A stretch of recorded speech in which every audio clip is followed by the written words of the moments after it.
All right. I think we'll begin. I see there are more people joining. So thank you, guys. And thank you, everyone, for coming. I'm David Gersten. I'm the Director of Arts, Letters, and Numbers. And I want to welcome everybody to the third of this three-part conversation with Michael Benson, Chris Rose, and Andreas Mershin. You know, I've loved these. I think last night was fantastic, as was the night before. And mostly what I want to say tonight is I just want to thank the three of you for this remarkable exchanges. I mean, it really, it means the world to me that we've been able to bring these conversations to this exhibition we're doing in the Venice Biennale. You know, tonight's talk is titled "Architectures of Scale." This is going to be a kind of freestyle between the three of you. We hopefully have some special guests that might join as well. I loved the conversation last night relative to inhabitation and transformation. Shorthand, you know, from the caves to the room in 2001. To me, that's kind of the essential question of our time. It's the relationship, let's say, between the cave and 2001. I think scale is a really big deal. It's on the one hand, it's something that's seems close, it seems immediate, it seems like we know what scale is. I think a lot of times people think of size, and they mean when they talk about scale, they're actually thinking of size. But I think scale is quite different. It's linked to consciousness. I mean, I often, you know, think about like how did scale, whatever we want to call it, how did that emerge in the universe? Right? Meaning it emerged in us. I don't know. I'm saying within us, there is, you know, there's language, there's all kinds of things, but scale as a state of mind is somehow came into being in this solar system. And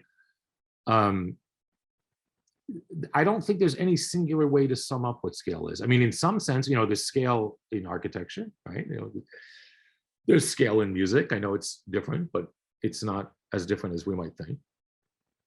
But in some way, scale is a state of mind of inhabiting multiple distances between ourself and our object of thought, right? What we are considering.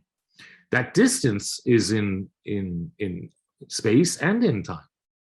You know, it's often thought of as space, you know, like 1/8 inch equals a foot, 1/4 inch equals a foot, 1/2 inch equals a foot. By the way, when I say scale is not size, if you make a drawing 1/4 inch equals a foot, and you make a drawing at 1/2 inch equals a foot, those two drawings are radically different because of the state of mind you were in as you were making it, meaning the distance that you established to the drawing. I always tell my students, you can't take a drawing that you made 1/4 inch equals a foot and put it on the copy machine and blow it up to twice the size and think it's 1/2 inch equals a foot. It's not. It's 1/4 inch equals a foot drawing twice the size, right? So the scale is something that occurs because of what we can ask when we establish that distancing, right? We establish a proximity, a distance and proximity to what we're asking, whether in this case, a drawing.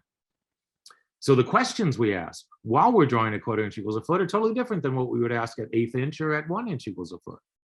And so it's not the size, it's the place from which we are engaging our environment.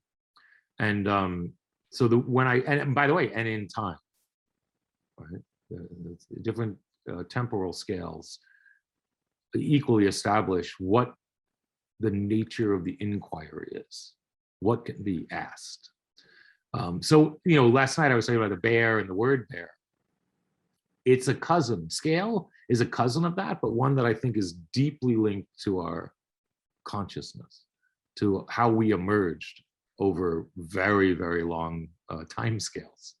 And so we relationally understand the world at many different distances and many different proximities. I often think the reason scale is so crucial in architecture, it's such a prominent subject, is because, meaning it's so linked to how we build the world, how we build architecture, because it's so linked to how we inhabit the world as a body, right? To how we actually understand or navigate the world.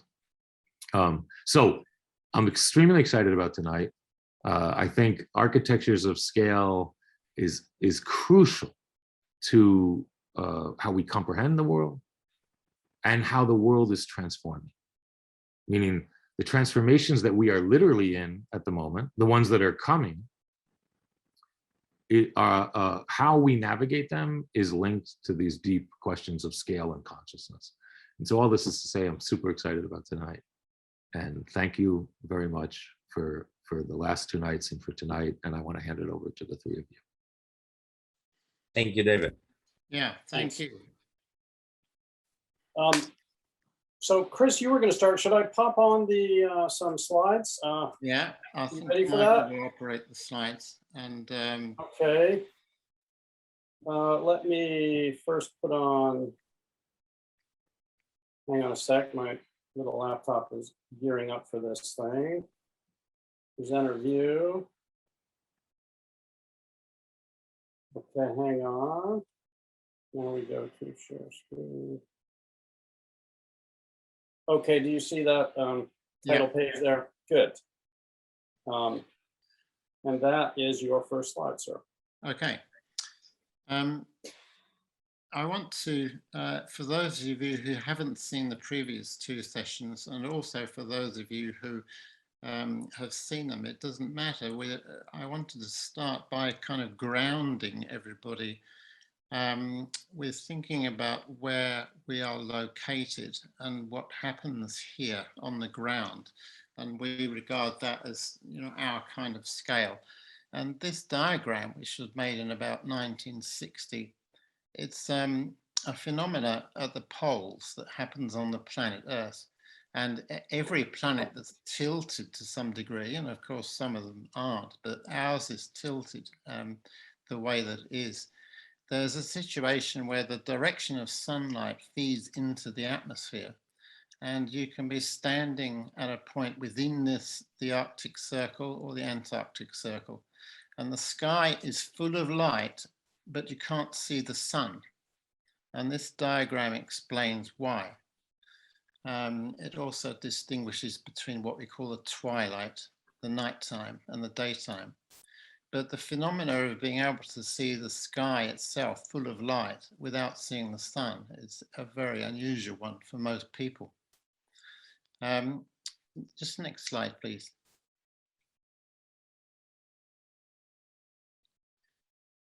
We are very used to seeing this because we were talking yesterday about trichromatic vision, which means 3 colors. And it's a feature of human color vision, except there can be different ways these different colors are put together. And in fact, in men, the variations in the color detection vary towards an increasing contrast and a reduction in color variation. And in some women, they have an additional 4th area of color perception, which of course, if you don't have it, you don't have any language for it. So there's a link right there with what our senses are doing and whether we've developed language for it or not. It doesn't mean that it isn't there. It just means that we haven't got language for it. Next slide, please. Each one of these layers of rock was laid down horizontally, but now they're vertical. So each layer represents different types of what is called sedimentary rock. And sedimentary means it's made up of particles that fall either through the air or through the water or come from elsewhere in space. But for example, one layer of rock might be 10,000 years old. It might be several hundred years old. Each one varies. the reason these layers of rock are vertical is that they're on the south coast of England, and that area is all made up of sedimentary rock, but colliding with it, and for thousands of years colliding with it, has been a large mass of rock that had its origination on the equator, several thousand miles away. And it has gradually pushed what was horizontal layers up into this vertical formation. And of course, there are many examples of this kind of thing in different places of the world. However, there are two things about this that very much surprised me. For a start, I had arrived to this place, and the place was marked by a drawing on the map, and I thought I'd completed what I was doing by arriving at the point described on the map. Then standing there, being physically there and looking at the rock, I began to see myself in relation to it in a completely different way, that time itself became something different, that these are very solid layers of material, but they're behaving like fluids. And they're doing that because of time, that once you extend the time scale you're thinking about, in this case, to many thousands of years, then the behavior of the rock becomes more like fluid. The rock that is colliding with the south coast of England was a marine, the formation of the rock was in a marine environment, and it's traveled around the world and collided with this area of rock, and is constantly moving towards, in fact, it moves towards London. But it's the origin of Portland stone, which has special qualities. The Portland stone can be mined and sawn when it's relatively soft, and then used in buildings. When it's exposed to the air and formed into patterns and so on, it gradually hardens. So it's an ideal material. It's like taking plasticine out of the ground, and then it gradually turns into solid material when it's exposed to the air. Next slide, please. So it's ideal building material moving towards London, Chris, if I understand you right. Yeah, I hope it goes underneath. Yeah, this is a place in the same area called Durdledore. There are many of these in the world where the action of gradual erosion of the rocks, the sea will obviously dissolve or reduce soluble rock faster than it does insoluble rock. So this is an area where the igneous rocks and the harder layers of material have been left in their formation, and the surrounding rocks that all held them, which were sedimentary rocks, have been gradually eroded and washed away. And you get this remarkable phenomena of nature building structures. I mean, one of the first structures is an archway or a way of holding up things. And for example, Aborigines might have built shelters using whale bones, whale jaw bones actually, because they're about 20 feet long, that sort of size. But for Australian Aborigines, that's the only material they could actually find. But they came across them on the beach and used them as major structural elements. Next slide, please. So that's a picture of the whole lot going on. You can see the whole structure of that is all folded up material. And looking further out from the edge over the sea, you can see elements of harder rock, a completely different type of material, the material that's traveled around the planet from the equator is hard enough to survive erosion longer than a lot of the materials it's bumping into. Next slide. That's something nature made, and it's the most extraordinary design pattern. If you just look at that fairly closely for a moment. The if you're interested in geometry and pattern and composition and that kind of thing, it's actually an urchin shell because they have an exoskeleton. But the other thing about urchins is that they have essentially glass needles extended from the skeleton, which they use in all sorts of ways. They use to defend against predators, and they use them to walk along underwater as well. If you imagine this object with 2-inch needles all the way around it. But this underlying pattern is quite an extraordinary design. And I've got no idea how that can be produced. Perhaps Andreas can tell us later. Okay, next. Yes, I'll Yeah. maybe can chime in for a second here, and Yeah. to tell the audience that humans and sea urchins are cousins. The five-point symmetry that you see in the human head and 4 limbs is actually reflected in this. Starfish, sea urchins, and humans they were very close together, and then we diverged. But we are very close. We're closer to this than many other things that have legs and eyeballs, etc. So I always have a huge affinity for these guys, and it's the 5-point symmetry, which double to 10 if you count here. You'll find that it's that. Yeah, that's fantastic. Just the next image, please, Michael. Back in the 1920s or 30s, this poster was typical of the way it shows you all the different species of wood and what they were used to make, that they suited very different purposes. Like oak was used for certain purposes. Oak, for example, has a 3-dimensional fibrous structure, which makes it very strong. Wood is possibly nature's most versatile material because it varies in lightness from balsa wood, which, as you know, is very light, all the way through to wood that's heavy enough to sink in water.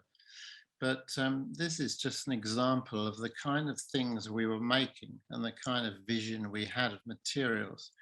Round about, before the time of industrial production, when things were made largely by hand, there are many different objects. And in fact, there are 3 of these posters, but that's the kind of scale, that's a human scale, interpretation of what we would make. And if I can jump one more time and say that my aspiration, and also Chris Maurers, who is an architect who just joined us here, is to create posters like that. On the left column, instead of trees, it will be different types of mushroom and what we can do with it. So we'll talk about that in a minute. Yeah. Next slide. This is a transition to Michael's section, and I just wanted to talk about briefly what we started to say yesterday about the development of language. And I'm indebted to Paul Churchland's book for this diagram, and it shows you how, it's an attempt at least to show how, first of all, you have individual brains. These are represented by the little vertical objects at the bottom. And then you have language, which is the first circle that links them together. And so on. It goes up the scale showed on that drawing through education, schools, legal structures come before schools, actually. Then you've got universities, research establishments, and then the ultimate thing at the moment is professional associations, where knowledge is negotiated and advanced. We haven't got past that point yet, but it's interesting that the attempt to represent the socialization of knowledge is in itself a massive change of scale, absolutely massive. And it looks extraordinarily like a telescope. Yeah, or a vortex kind of. Yeah. A whirlpool leading down to individual brains at the bottom. Yeah. In a way. Yeah. Should I proceed? Over to you, Michael. Great. Well, that is just like a perfect segue, I think. Well, you tell me. So I'm starting with two quads, two sets of 4 images each, taken from my book Cosmic Graphics from a number of years ago. And both sets seemed appropriate to our theme, which is architecture of scale, as David mentioned. These 4 are about form, and specifically they're nested spirals. Every time I'm in the Northern Adriatic on the Croatian side, which I try to do as much as possible, I collect fossils in a set of islands all the way in the north, including the Permian fusselnids you can see on the top left, rock on the top left. Now, these were common inhabitants of the seas from around 320 to 250 million years ago. So that's between 320 to 250 million years ago. And one of the things that struck me as I observed many examples of this type of fossil rock is the resemblance. I was struck by how their spiral forms caught edge on and face on. These are spiral organisms. And their spiral forms caught edge on, face on, and in various angles in between in the rock mirrored and echoed the early galaxies that can be seen in the famous Hubble Deep Field image on the lower right. Those are galaxies of the early universe. And you could say that these two different images represent two ways that visual information comes to us from deep time. You've got the photons coming from very, very, very far away in ultra long time exposures. And you've got fossils like what you can see on the top left. The Hubble galaxies, the galaxies seen in the Hubble image were exposed for over 10 days. And the redder galaxies that you can see there are exhibiting something called redshift. And they correspond to distances of about 12 billion light years away, roughly. That's 3 times the age of the Earth and 40 times the age of those fossils.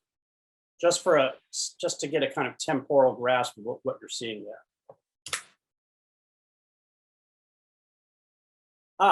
Then I have to. Sorry, that's striking. I want to say that I find how you drew the connection between the visuals of the galaxies and the fossils. It just gave me goosebumps. That's so striking. Thank you. I mean, wow. Thank you. The other 2 images, top right and top and bottom left, also represent nested spirals, with their similar forms resulting from similar forces despite the size discrepancy. Hurricanes exhibit spiral forms due to the Coriolis effect. The Earth rotates much faster at the equator than at the poles, so anything not physically bound to that turning surface tends to start to rotate. The equator travels at 1,000 miles per hour versus, you're starting to get close to 0 at the pole. And spiral galaxies also rotate differentially, though it's important to understand that the spiral arms are thought to actually be density waves or compression waves moving through the gas and dust of the galaxies, kind of like the way waves move through water.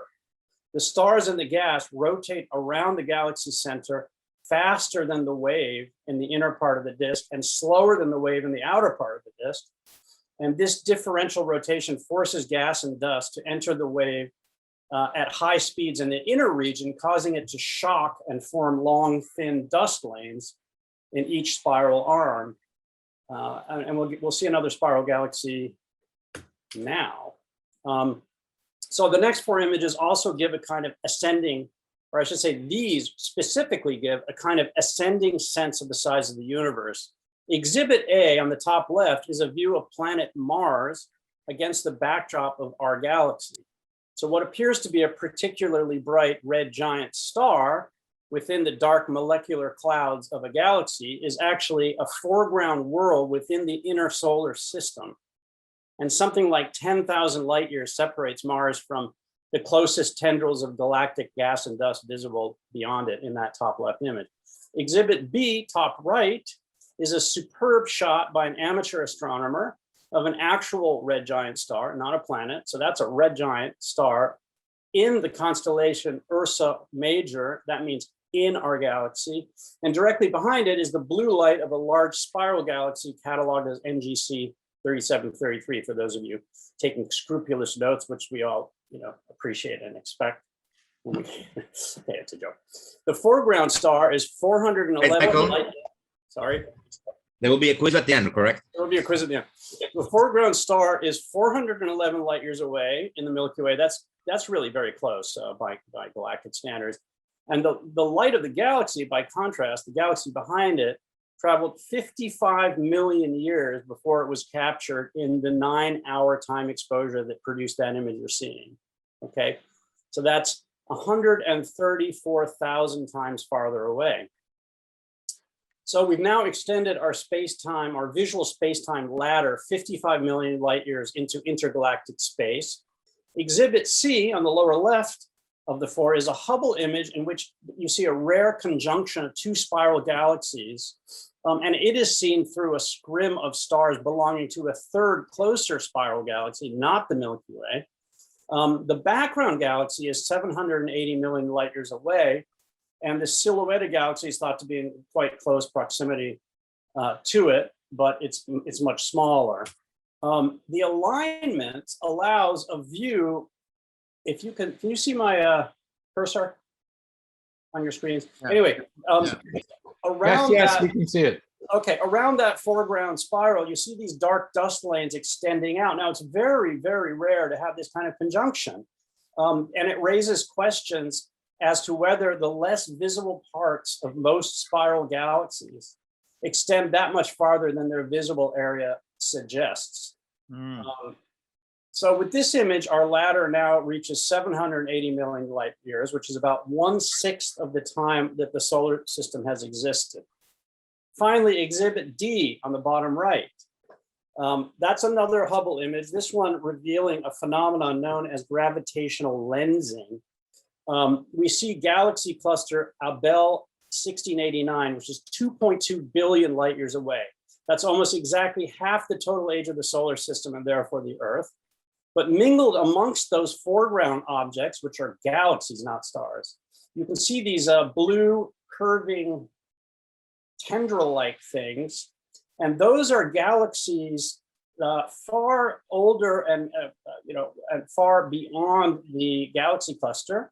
We wouldn't see them if it wasn't for the magnifying effects exerted by Abell 1689 and its combined mass of galaxies. So that's all coming to us from way past this galaxy cluster. And then you can see various little red dots. And those are other galaxies that have shifted red. And that their extreme redshift indicates that they're up to 13 billion light years away. That's 3 times greater than the age of the Earth and the solar system. So we've now climbed to within 700 million years with this image, 700 million years of the Big Bang. So we've gone from the inner solar system to the outermost edge of space-time that we can perceive with optical telescopes in 4 images. Okay, from here, I just want to take a quick look at how we, and by we, I mean life on Earth, can see things. So this is a mosaic composite of scanning electron microscope micrograph images that I put together. I've been using the scanning electron microscope at the Canadian Museum of Nature. And this is about 80 different scans of a leafcutter bee, a Canadian leafcutter bee. And you can see that its eye is composed of thousands of hexagons.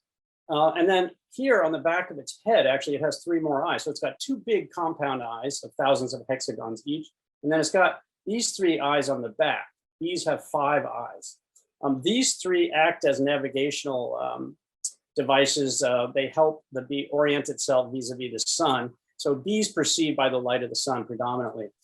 Bees have very good color vision and very good spatial, stereo vision. Oh, also, those eyes are about 2.5 millimeters wide, 2.5 millimeters. This is a simple schematic of the scanning electron microscope. So that's the tool I've been using at the Canadian Museum of Nature. The SEM uses electrons and not photons, which enables it to observe details within natural samples at far higher resolutions than optical scopes. That's another way that we here on Earth can look at things with our technologies. And just to show you a higher magnification SEM image mosaic that I put together, this is a radiolarian.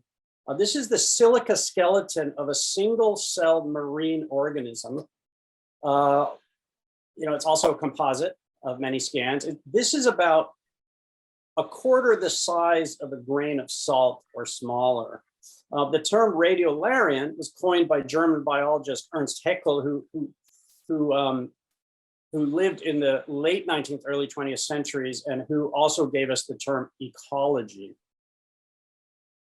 Okay, now the human eye could just barely discern that radiolarian as a tiny white fleck of dust on a black sample stub, and I know that because I saw that very radiolarian in that way. By contrast with the bee's eye, the bee's eye diameter of 2.5 millimeter, the diameter of the human pupil is about 7 millimeters. It's interesting that it's only 3 times bigger given the difference in our body mass. Maybe Andreas could give us a sense of why that might be. Now, when it comes to collecting photons from deepest space and time, we have, of course, constructed artificial eyes of a sort, meaning telescope mirrors, that seem to be ever expanding in size. Most of these that you see here have been built, but when you start getting to some of these guys, they're planned for 2022, planned for 2029, 2025, and they're vying for each other. And the way they're named, I find it really funny. I mean, this is the extremely large telescope planned for 2025, and then the overwhelmingly large telescope has been canceled. This is called the overwhelmingly large telescope. Kind of run out of superlatives with these things. And that's a basketball court down there. The Hubble is here, down there. Now, currently, the largest optical telescope mirror system is the 10.4 meter telescope on La Palma in the Canary Islands. It's called the Gran Telescopio Canarias, and it's divided into 36 hexagonal units. So we're back to the bee's eye design, intriguingly. And 10.4 meters is about 1,500 times the diameter of the human pupil, if I did the math right. I did it very hastily just before this talk, so I may have gotten that right. I mean, I may have gotten that wrong, is what I meant to say. Now, setting aside the larger telescopes currently under construction and the ones I just showed you, I'd like to highlight another very interesting experiment, this one with binocular or stereoscopic vision. Stereo A and Stereo B were a NASA dual spacecraft mission allowing for stereoscopic imagery of the sun. They were launched in 2006, and they gradually grew, as you can see here, they gradually grew further and further apart. One of them, they were both roughly in Earth's orbit, one ahead of the orbit and one behind. So the distance between the left eye and the right eye got bigger and bigger as time passed. In 2009, they reached 90 degrees of separation, allowing for side and top views of solar phenomena simultaneously. So if the sun burped and expelled a vast ejection of matter, it could be seen from the side and the top view simultaneously. And in February 2011, they were exactly 180 degrees apart, allowing the entire sun to be seen simultaneously for the first time in human history. Talk about a godlike gaze. At that point, they were about 300 million kilometers apart. And here, I just want to show you, I'm going to show you 2 images which were taken quite early in the mission in March 2007, only 5 months after launch, when the spacecraft were only about twice the diameter of Earth apart. Oops. Excuse me.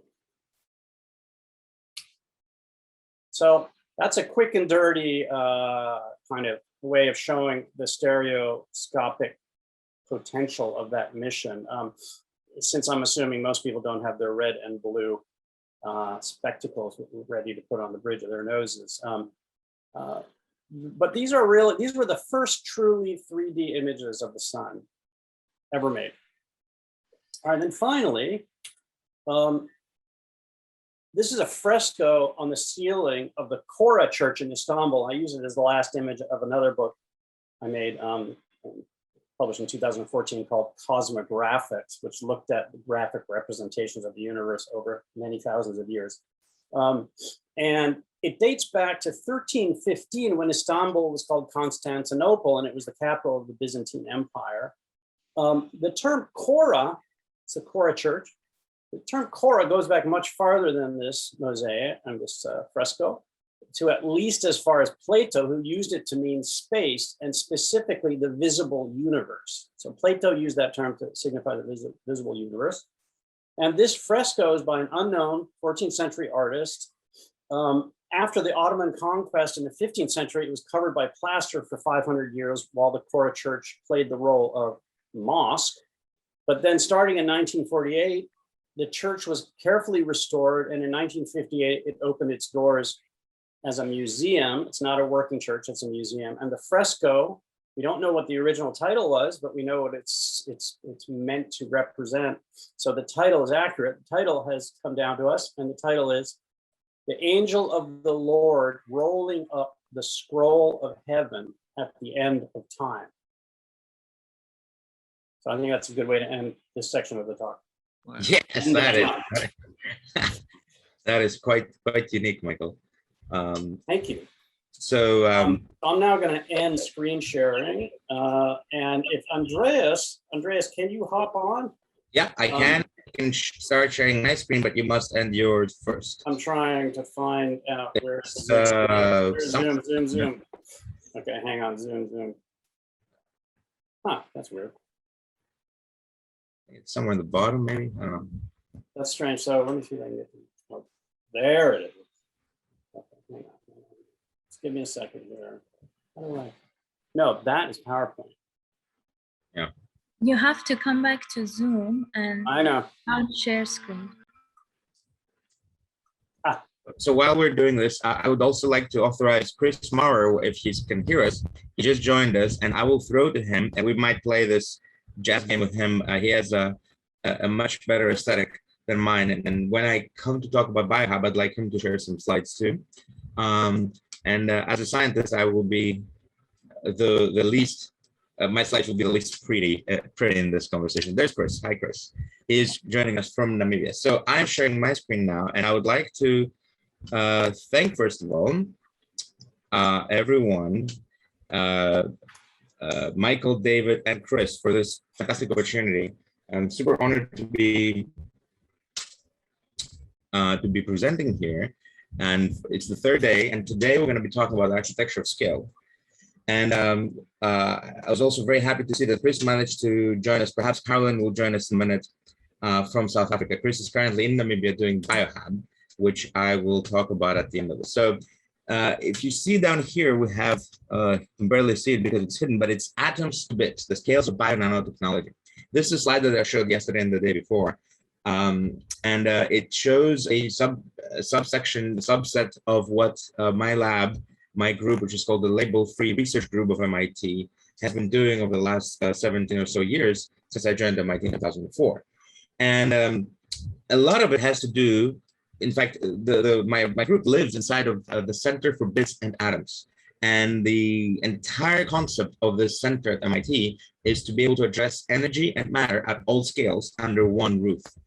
So that means from the sub-nanometer and even the sub-angstrom, because we are talking about nuclear physics here and quantum physics. I am by trade a quantum physicist, but that was what my PhD was in. But since then, I have diverged and scaled myself into many different directions. What we expect of people who join our effort at the Center for Bits and Atoms is that they are conversant in all the scales. And when we say all, it's everything that you can imagine, from sub-angstrom all the way to kilometer or light year, or billions of light years. We create technologies and we talk to each other. And of course, we have specializations and we have areas where our fortes are. And they don't often go by scale, but sometimes they do. So just briefly, this here is the nanonose, which we spoke about on the first day, which has been scaled, and you'll see how that works. And it depends on proteins that are in the nanometer scale. It depends on electronics that are in the micro scale and semiconductors and other materials. It depends on the electronics that are in the centimeter scale. And of course, it works on the meter scale to sniff things out. And similarly for many of our other devices here, but I was mostly interested in hitting the idea of scaling from different perspectives. So here I'm going to talk about the scale of precision. And this is a work that has been done by one of my postdocs, Philippos Turlomoussis. And Dr. Philippos here has now launched a startup to capitalize on this and to create living organ replacements. Now, you've heard of this before. There's many different ways, and people have been talking about this to you for years. We're talking about stem cells and how we can place them. And one of the biggest problems is this precision scaling. Each cell, let's say there's one cell, and it could be a embryonic stem cell, or in this case, it's an epithelial stem cell that is pluripotent. That means if you can program it correctly, it can become a liver or a lung. But if you don't, your liver replacement might start growing teeth. And that is not going to be comfortable for anyone. So what's the problem? The problem is these cells have receptors on their surface, similar to your receptors in the nose and in the eye, that respond to single molecules, one molecule. But you're swimming in a background of 10 to the 23 molecules. So to try and tune this down to single molecule precision is pretty much undoable. So what Philippos came up with is something very clever. This here is an electromelt writing 3D printer. Up here a little bit, but it's basically writing with this fiber. And he managed to show that, in fact, you can control the fate of the stem cells, not by chemicals, not by single molecules, which is downright impossible, because if you make one mistake at 10 to the 23, which is, by the way, a bigger number than anything that Michael showed you, far bigger, then the whole cell, the whole cell will change from liver to tooth or worse. So what Philippos discovered is that there's another way to program these cells, and it has to do with the precise manipulation of the extracellular matrix in which they're deposited, which means if you can control the thickness of these fibers, which you can very well with this technique, and the angle at which they're laid, then the cells that you grow on top of this jellified matrix will be programmable all the way to organelles. That means if you decide you're going to make a new liver, it's going to be a liver up until it's made. This is fundamental. This was actually highlighted, our paper, which was in Nature Microsystems and Nanoengineering, which used machine learning to drive this machine and analyze the results, was highlighted by The Economist as one of the 5 breakthrough technologies of 2019. So the scaling of precision is something that is interesting. Another one here is a work that was done with David from GlaxoSmithKline and Nicholas from NASA, which had to do with scales of distance and shape. And also I wanted to make sure that I mentioned I started mentioning the scaling of age and impact, the scales of impact. So this is a very aspirational thing, didn't quite work. However, it was my first foray into space. And since then, I've been blessed with meeting Chris Maurer, who at a NASA conference taught me about microtexture about 3 years ago. And then we launched this Biohab, and his mushrooms are actually up on the International Space Station. This was an experiment. This was my first ever foray into space, where we tried to make drugs in space. And you saw this movie here. This is a microfluidic device, which from here to here is about a micron. And let me extend to the -6 meters. And it's trying to create perfectly spherical encapsulation for HIV drugs. The problem with HIV drugs is that there is a drug out there right now that if you inject yourself with it twice a day, you even if you're HIV positive, you will not ever pass on this HIV by any method, sex or breastfeeding or birth or blood transfusion. And you will also, actually, that last one might not be true. So let me back that one out, because I just thought of a way that it might not be true. And you'll also not die of AIDS. But you must inject yourself twice a day. The reason you must inject yourself twice a day is because this drug depends very much on its concentration in your bloodstream for its effect. So you can't have big fluctuations, so you must keep it at a constant level. In general, when we have this problem, we go for a slow release mechanism, such as a subdermal patch, something you can inject under your skin, which slowly leaks this drug. In this particular drug's case, this doesn't work very well because it is, again, it's a scaling of precision. You need to have an exact dose, and the drug is, such a molecule that it doesn't easily accept being, contained in anything other than perfectly spherical balls that then can be made into a patch that is a disc. We calculated that if those balls were perfectly spherical, because we tried to do this on Earth, and what happens is, because of gravity, you can never make perfectly spherical bubbles. There's always a little bit of a sag. There's always a little bit of a tear shape. And because of that, even at the micron scale, which boggles my mind, because, Reynolds number and all that, gravity should play no role. And yet for this drug, it does. It's so sensitive. If you make a patch and one bubble bursts, but not all around the soil and all around the disc, it starts making a seam, and then all the drug leaks out. So one day you have too much drug, the next day you have none, so your HIV can fight back. So the solution was to go to space, and the solution was to make this microfluidic go to space. And a couple of things that I learned from this is that space is a lot easier than I thought. This young person, Nicholas, was an intern at NASA, and he basically took 3 or 4 PIs, primary investigators. Myself was being one of them. Kate Demal and Aaron Engelman from University of Minnesota were the other 2. And he organized this all over email. We did this under the table, didn't really tell anyone what was going on. And we did send it, and we managed to get some telemetry, although the experiment above us in this rocket crushed ours. So we didn't get back any material, but we did get back some telemetry. And what happened was that we learned that being the first to make drugs in space was actually a PR boost to our sponsors, who loved it so much that it didn't really matter that we didn't get the drugs back. Another project was using the pH difference between soil and tree to charge up batteries that were fire sensors for forest fires. This was over 10 years ago. We tried to bring it to Greece. It's now too late to do this here, but it didn't ever work because of politics. This is deployed, has been deployed by the United States Forest Fire Service. The scaling here is very interesting. It works on the angstrom and nanometer level because pH is the concentration of hydrogen. And because a difference in concentration of hydrogen ions between the inside of the tree and the soil is important to the tree's biochemistry, if you put 2 little nails, now we're talking centimeters, one into the bark of a tree, through the bark into the phloem, and one into the soil, and connect 2 wires, you will get some current. And you will get a few microamps. Not enough to do much, but enough to trickle charge batteries. And then to scale it all the way up to being useful, you mesh network these trees so that a signal from, let's say, a burning tree bounces from tree to tree to a remote automated weather station, which is satellite connected and bounces back to the Earth by an existing network that's been around since the 70s.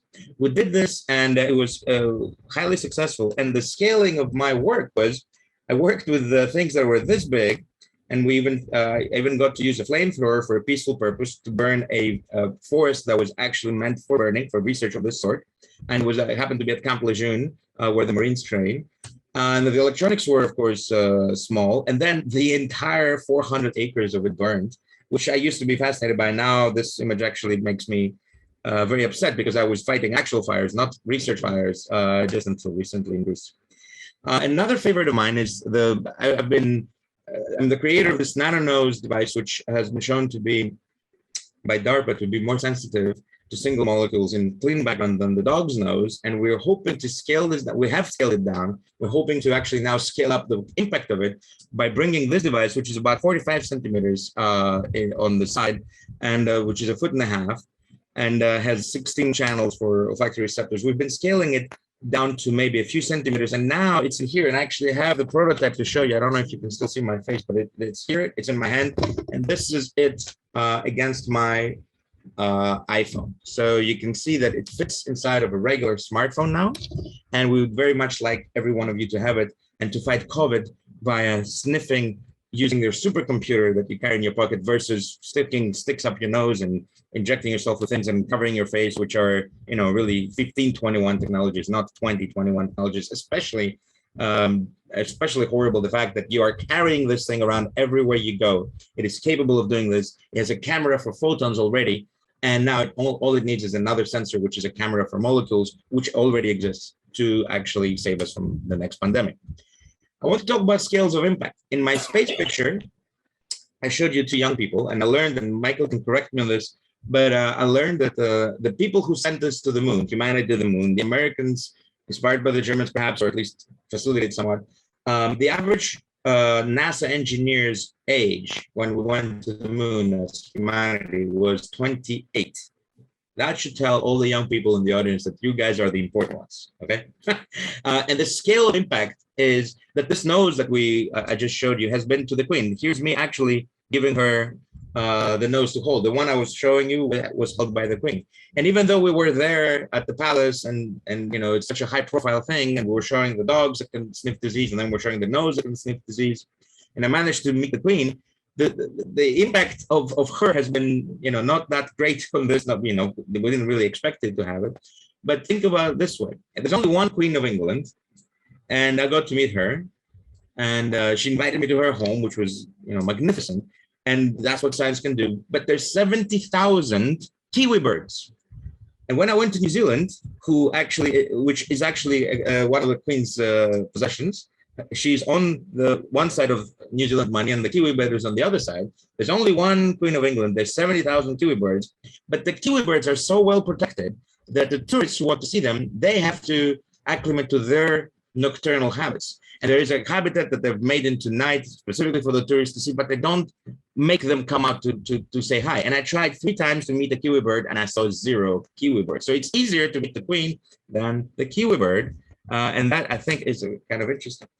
Again, scales of impact. This is a device that we, over 10 years, over 15 years ago now, was very famous, made my career, you know, academically. I got many awards for this. It's highlighted still at the Boston Museum of Science. And its purpose was to generate electricity out of agricultural waste. So anything green could be made into a solar power panel. And I designed it for Africa. I wanted really to increase the efficiency of this by scaling up the surface area over which photosynthetic compounds are absorbed. So I created these electrodes that you can, with an eye towards Africa, I created them such that you can make them in your backyard using nothing that belongs in the lab. You can use trash, you can use dirty containers, no flame necessary, no higher temperature than 6 degrees, which is available by sunlight, and chemicals that you can buy in any pharmacy. And yet it had exactly 0 impact. My scale, the efficiency scaled very well. We improved it by a factor of 50 times 100. That's a factor of 500 to the point where it was actually useful. And yet nothing happened. The idea, though, also has its own kind of scale in it. It is very big. The vision of using waste for good instead of throwing it away, burning it, is powerful. The scale of that vision is vast. And Chris Maurer, who's here, I'll put him in a minute, has that same vision. He sees trash, he sees waste, and he wants to make buildings, he wants to use it to grab carbon out of the atmosphere. So this idea, even though it didn't work for the photovoltaics, not a single person used it outside of a lab, does work when we come to mushrooms. And this is a famous picture now. It has been all over the planet. It's been, again, in all the media. This is the brick that Chris gave me to hold in my office that was made out of waste agricultural material, compacted and digested by the mycelium network, which is the root system of mushrooms. In fact, we are thinking of mushrooms wrong. This here, the mushroom part, the thing that you can eat, is not the organism. The organism is the roots of it. This is its genitals. It's the reproductive system. It's similar to how flowers live on trees, but the tree is really the main organism. And this technique of mycotexture, which means to take waste material that is green or was green at some point, photosynthetic, anything from wood to recycled wood from buildings to, in our case of the Namibia, which we'll talk about in a minute, encroacher bush that is actively choking grasslands and farmland. And instead of milling that stuff up and burning it or making it charcoal for briquettes for people to do barbecue on, which is the only 2 uses for it currently, they treat it as waste. You can make all sorts of materials, from frothy insulation that is also very good at fire retardation and sound attenuation, all the way to structurally sound materials. And I'm particularly pleased that Carolyn, who is a banker, who's in charge of sponsoring this work, this research at MIT and at Red House Studios, which Chris runs, She's here using actual tools. A banker who could sit at home, here's an example, who could sit at her computer and make money typing on a keyboard, has been visiting, has been fascinated by this. Here you will see her stitch together an inflatable form, which you'll see what it's for in a minute. And this here is a structure that we're actually right now building in Namibia. And it is the first truly scalable, self-sustaining, food-producing, and self-reproducing housing. The mushrooms that are inside this, we'll show you a video, are capable of regenerating the waste into bricks that after 63 days, 321-day cycles, can be used. If you build one house with those bricks, you only need to wait 63 days to have enough material to build a second house. So 2 houses can make 4, 4 houses can make 8, etc. At the same time, it's creating food that you can eat. Now, I will show you a video that Chris worked on very to make really wonderful. And as soon as I'm done, I would like to stop sharing my screen. And if Chris is ready, he can talk to you a little bit about this. By the way, this is Carolyn, and this is Chris, and these are our mushrooms, and this is our website that you can go to look at it. But let me just play this video for you. It goes on for 3 minutes, and it explains it so fast and well that it would take me 30 minutes to do.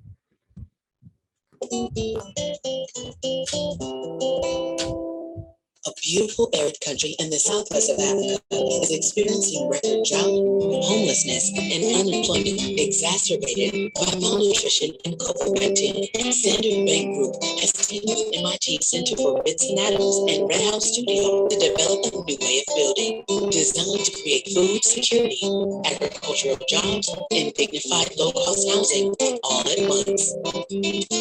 The project is called Biohab and is the world's first building made with sustainable technology. Biohab is not just a building, it is an ecosystem. We start with the blackthorn encroachment bush that is choking the country's water supply. By harvesting the bush, we enable grasslands to regrow that can feed cattle and antelope. We've shown the biomass from the bush is excellent substrate for growing gourmet mushrooms, a food that uses the least amount of water, land, and energy per pound protein of any. Mushrooms provide food and generate income for the farmers.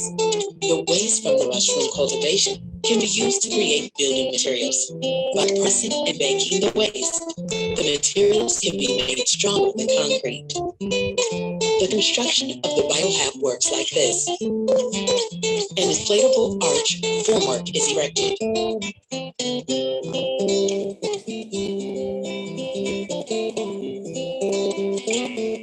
The bricks from the agricultural waste are stacked on top.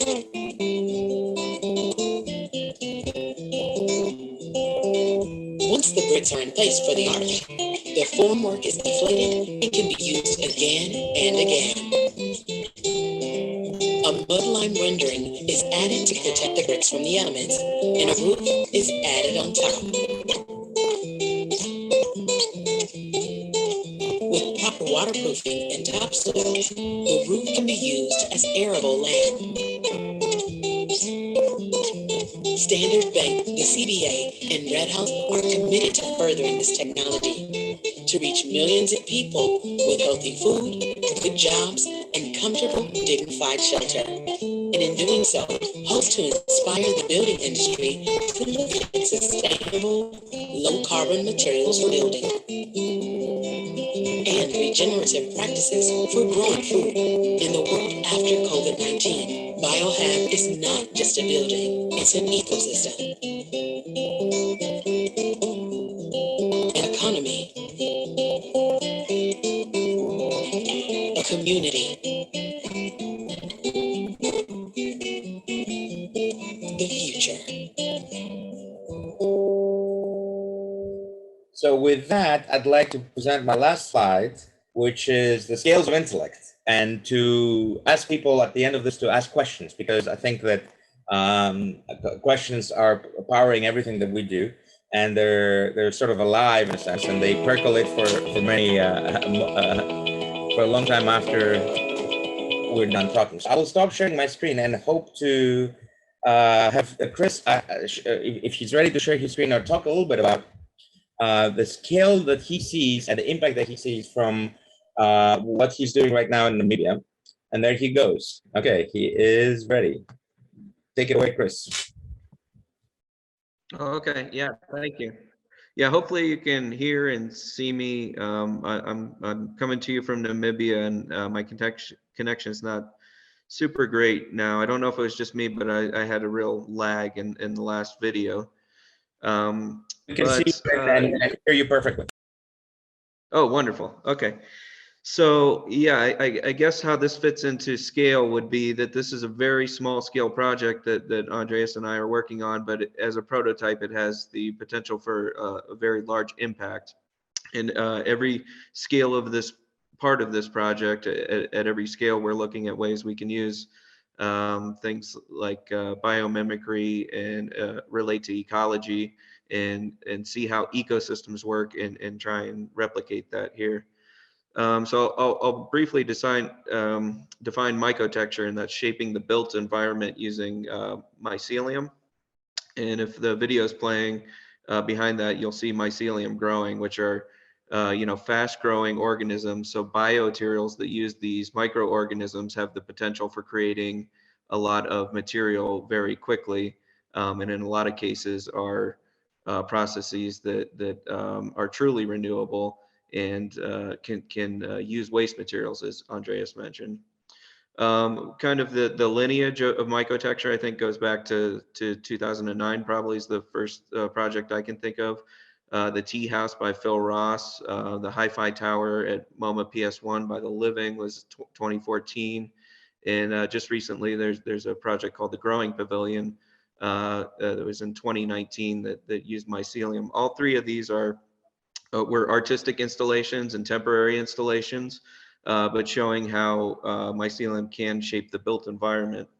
There are several companies that are examining the use of mycelium or different biomaterials for manufacturing. Ecovative is a pioneer in this, where they use it for packaging materials.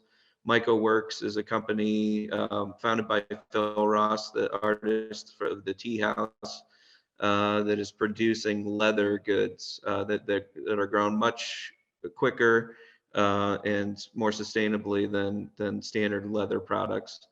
And Microhab or Biohab is the project that Andreas and I are working on together, where we're looking at making multifunctional materials from the waste of mushroom cultivation, the materials that can be structural, insulative, fire resistant, sound attenuating, et cetera, et cetera. The process is pretty simple, really. You can take mycelium, which again is the root structure of the fungi, the fungus, and put that with any kind of cellulosic waste that's usually an agricultural waste or an industrial waste like sawdust.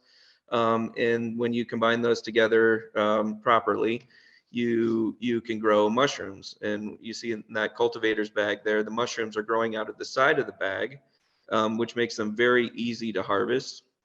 And then the material that's left over is normally discarded or used as a compost. But in this situation, we can take that waste material and put it into different forms to build anything from bricks to boards to arches, any type of building assembly you can imagine, honestly.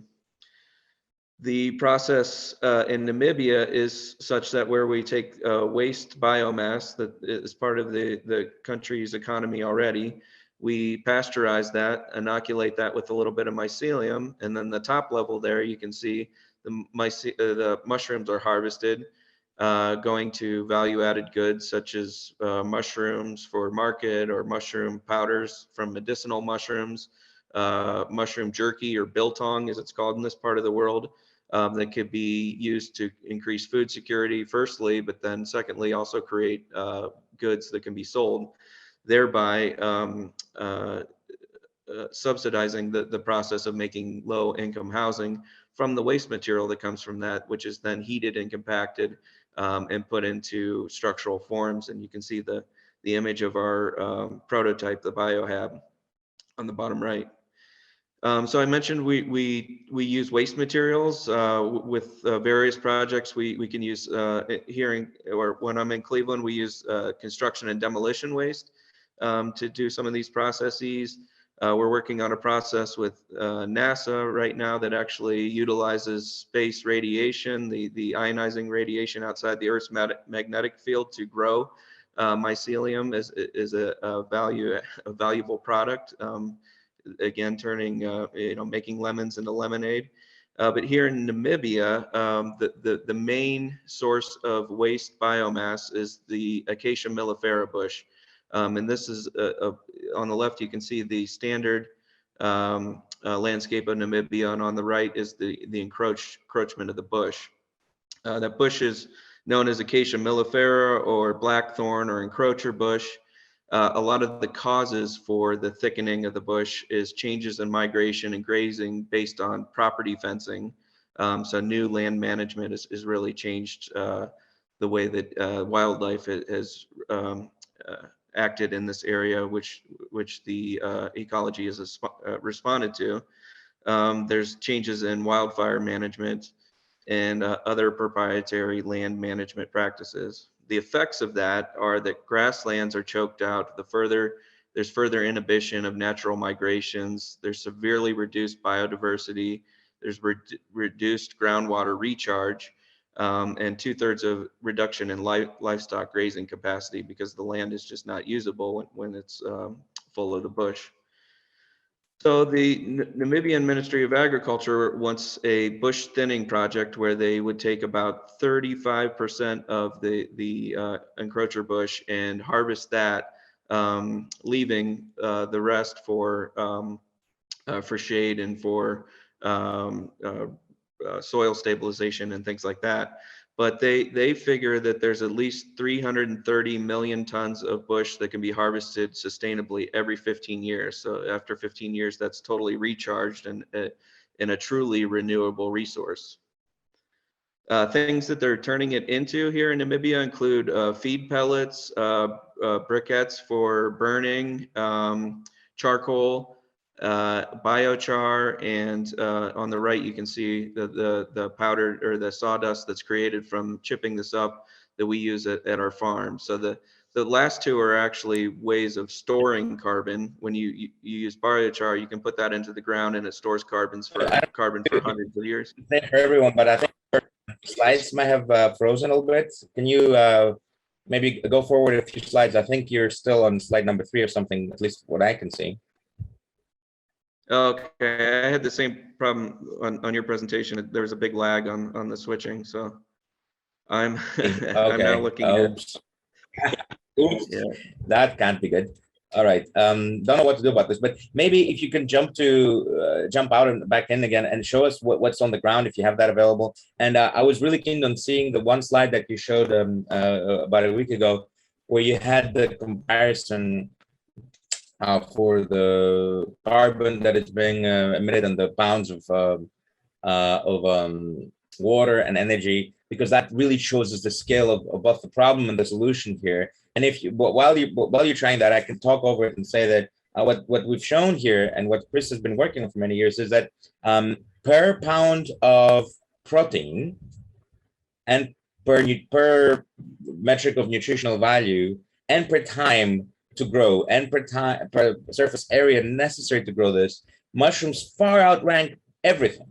Even the closest thing that you can come to it by a factor of maybe 10 is potatoes, which aren't really great for a lot of other reasons.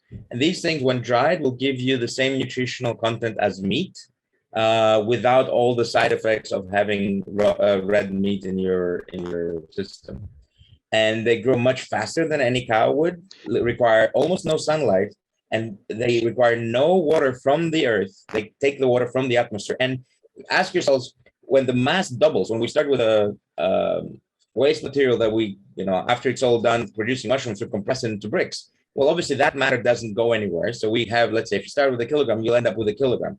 But we also create a kilogram of food out of it. So the question is, where does this extra matter come from? And the answer is striking. It comes from the air, literally from thin air. The mushrooms are creating their bodies by taking carbon out of the atmosphere and creating, similar to trees, out of carbon in the atmosphere. Seeds should be thought of as crystallization mechanisms that crystallize the air into the shape of a tree. And in this case, mushroom seeds and spores should be thought of as things that crystallize the air around them into the shape and texture of a mushroom. And Chris, I can perhaps see you. we started off this series of talks talking about paradox, and you were saying that the mushroom species are some of the oldest living things on planet Earth. Correct. Yeah. Yeah, indeed, they outrank us by every metric. There's mushrooms that can live for 50,000 years, vast organisms spanning miles and miles under the ground. And if you bore holes, you will find it's the same genome, the same organism after a couple of miles because of this mycelium network. It's also necessary for trees to grow and to communicate where mushrooms grow. In fact, clearings in forests. I never asked that question, and I was kind of embarrassed that I finally found the answer before I even thought of asking. I've always enjoyed being in a forest, and I never asked, why is there a clearing in the forest? There's a solid layer of timber of trees, and suddenly there's a clearing. The clearing is very important for the forest. That's where the bees and the butterflies go to pollinate. That's where deer and other animals come to meet. That's where usually there's a water source. Well, many clearings, in fact, what they are, there's usually a bog or a swamp or something. They're actually under them, there's a giant mushroom, and it has been there for thousands of years, possibly. And in fact, what it has done is it's slowly consumed the trees. And what you're seeing is basically its stomach area where it has eaten those trees and it has created this clearing. To think of them as intelligent is perhaps a bit controversial. However, it depends on how you define intelligence, but they live longer than us. They've been around before animals or plants.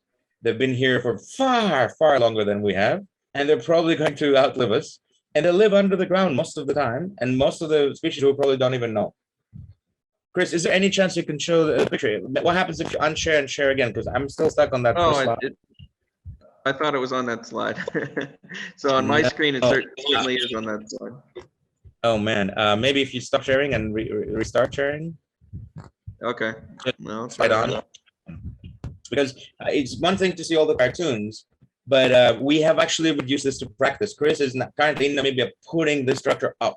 So we have presses, we have the mushrooms. We've been selling mushrooms upwards of 370 kilograms. I want to say a month.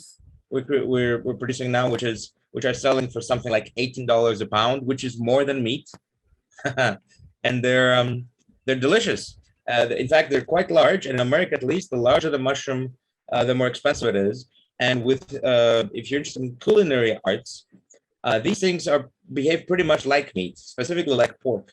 So if you grill it like a pork chop, you need a knife and fork to cut it, and it has the same texture and the same flavor without the side effects and the negative side effects of eating meat. And I'm not talking just about the misery of the land and the animals involved in this and the humans involved in this. I'm talking about what it does to your system, from artery clogging to making you fat and sluggish and giving you the meat sweats to all these other things. I don't know if the slide's up yet, Andreas, but if it's not, I'll just kind of describe it. On the left, we have my video. Maybe will come. Maybe if you stop your video, you'll have an easier time coming. Oh yeah. Okay. What we're seeing on the left is the no, there's nothing on the left. At least for me. I don't know. Maybe other people can see it. I'm not sure. Okay. Well, I guess if this isn't working, maybe we can just open it up to questions. Maybe first by David and Chris and Michael, to allow us to kind of jazz it up here and do a little bit of improvisational last-minute additions. But and I haven't seen Carolyn join us, although if she did, I would love her to say a couple of things. I'm sorry, I know I threw it up, but up to you. But I want to say one last thing. Since I don't see Carolyn in the participants, this is something I wanted her to talk about. But Carolyn Kirksmith is a banker, and she came to MIT about 3 years ago, saw that brick, and I did not want to really work with a bank. At MIT, we have the luxury of choosing our sponsors. There's more people wanting to give us money than we can take. So we choose our sponsors very carefully, and a bank did not sound like an appropriate sponsor for my lab. My group has been taking money from DARPA, from pharmaceutical industry, from NASA sometimes, from Department of National Science Foundation, Department of Energy, things like this. Bank sounded like old timey stuff, and it's a vault for money. Who cares, right? They're not really known for their forward thinking. But Carolyn insisted, and she participated in this course that I teach called at MIT Sloan called the Lab to Market the MIT Way. And she saw the brick, and then she started asking questions, really deep, good questions. And finally, we coalesced around this idea of how to go forward. I taught her her colleagues, the mid and high level executives at the bank. By the way, the SBG, the bank that she's head of strategy for, is Africa's largest bank. Its net worth is upwards of $20 billion, and it has a presence in over half the countries of Africa, of the African continent. So we realized that for a bank to continue existing and not go bankrupt in today's world, where you can swap money with by waving a phone around, it cannot just scale up its bottom layer of customers. All the banks, all they want to do is keep bringing more and more customers. They want you to give them your money. Well, what's the point of doing that if the person is making $20 a day or a month, which is the case of many populations in Africa? Well, we decided that if the bank wants to survive, it needs to not adapt, but evolve, and evolve its mission from a vault of money to the system that makes people rich enough to need a bank. As soon as that clicked, we all said, okay, this makes sense. That's why the bank is doing this. They're wanting to make people rich enough to need a bank, because for people to be rich enough to need a bank, they need to have a source of income. To be able to work and create mushrooms or other things, including structural materials, they need to be able to feed themselves, and they need to be able to shelter themselves. So this thing hits all three of those: shelter, food, and work. By work, I mean not just the act of harvesting these mushrooms, but it is truly the MIT way. It is learn by doing it. We didn't know how to do this before we started. Neither, and the people living in these houses and participating in this Biohab initiative, they're learning how to become mushroom farmers, how to become entrepreneurs, how to become architects, how to become builders, without necessarily having highfalutin degrees behind them. So the bank's mission changed from being just a bank to being the thing that makes people rich enough to need a bank. And that was the clicking moment. That's what Caroline would have said, so I said it for her. So now I'm going to mute off and Andreas, you mentioned the amber mushroom, which is a living mushroom that has since becoming encased in amber and is, I think, 9 million years old or something like that. That was an image that I thought would be a good point. Yeah, and people perhaps here know better than me that there is this giant mushroom living in Portland that people are, I don't know, worshiping at this point. And it goes on for miles and miles underground, and I think it maybe reaches from Oregon to, who knows, maybe all the way to Canada where Michael is. A transcontinental or trans-country mushroom that has been around far longer than the humans occupying that land, or any land, really. So in fact, we have a mixture of scales. What we think is our scale, the things that we can touch and see are in fact they contact much longer scales, or longer and shorter, smaller and larger, and also in time. That if what you've been talking about has a time dimension to it, which is much longer than ours. Yes. So the mushrooms of the sea, if you will, are the sponges. And since we're talking about scale, the deepest places on the Earth, the Mariana Trenches, contain sponges that are also 50,000 years old, and sponges, same as jellyfish, are what's called biologically immortal. Some of them are. That means they can decide to reverse their aging. And imagine if you're a human, you can Benjamin Button yourself. You get to be 80 years old and decide, all right, I've had enough of this. Let's go back to being 18, and slowly go back to being 18. Mushrooms and sponges are similar in the sense that, in fact, everything that's ever lived ends up as marine snow. This is matter that has been decomposed and falls down. DNA, you should know, is shelf stable for 10,000 years. So it is no wonder that we are now finding that these sponges, which are the equivalent of mushrooms for the sea, contain modern human genes, specifically brain genes. Why do sponges need human brain genes, and how did it get there? Well, one idea is that it got there via marine snow. All of us, our bodies eventually will end up being filtered by the sponges. Also, the sponges and the mushrooms are likely to have the world's most powerful immune systems. Why? Because they literally eat shit, okay? And they eat every toxin that's ever been, and they manage to survive it. So where are you going to go look for a new and improved immune system? To the mushrooms and the sponges. And the sponges are difficult to work with because they're very deep and they are so slow growing. In fact, it would take 30 years to just grow one of those in a lab, and that's one scientist's career. Nobody does it. Very few people study sponges because of this. But mushrooms grow very, very fast. So one of my interests is to look into them for sources of inspiration, for new genomes, for new ways to attack toxins. I mean, mushrooms are famously can be very, very toxic to humans. One spore can kill thousands of humans if distributed and consumed from some species. And that means that they also know how to protect themselves from these same toxins. So that's where we're going to look for new immune strategies, including for cancer. Mm. Yeah. Oh man. You like it, huh? Oh man, listen, I got a couple of little things I want to say. First, I'm going to tell you a story. You know, I don't remember, Michael will know how many years ago, but whatever number of years ago, he sent me a bunch of images and said, you know, he's making this book of all these images. And he wanted to lay a title on me, like, what do you think of this? And you know, and it was an okay title, you know, Planet Fall. And he wanted to know, you know, what it brought to mind also. And so we had an exchange about it. And I said, well, look, I get it, you know, like landfall, you know, remember? And I said, but listen, truth is, you should just call the book Holy Shit. You know, because it's like, oh my God, right? And I'm saying that because, you know, shit has come up a couple of times relative to the last three conversations, really. But I feel like that right now. The title of tonight is Holy Shit. And what I mean, you know, from the galaxy, I mean, I'm endlessly like, I get transfixed when we get into that scale question relative to the galaxy. But, you know, from that to credit instruments, essentially, right, to modern banking.